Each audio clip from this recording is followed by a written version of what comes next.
melenge sole dale sa Tidgo hem fanyir la dodin Jesu Kriston dir bodale Tidgo hem fanyir la dodin Jesu Kriston dir bodale Kakato melenge sole dale sa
Sucinya domelga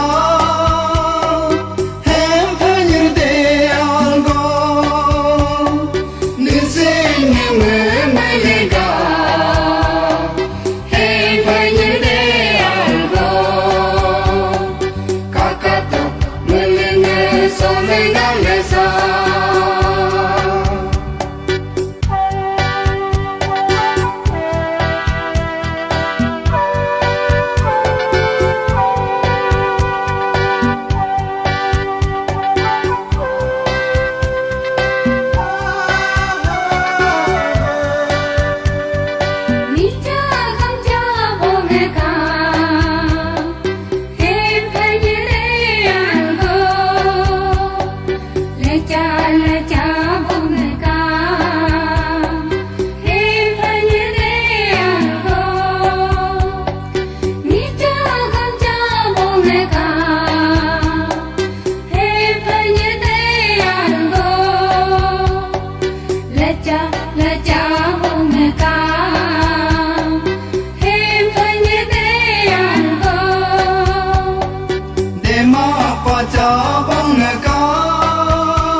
Fanyir de algo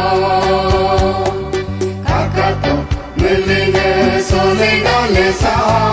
Kakato melenge sole dale sa Tidgo hem fanyir la doden Jesu Kriston dir bodale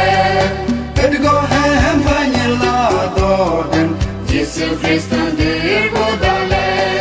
Jesu Kriston dir bodale Jesu Kriston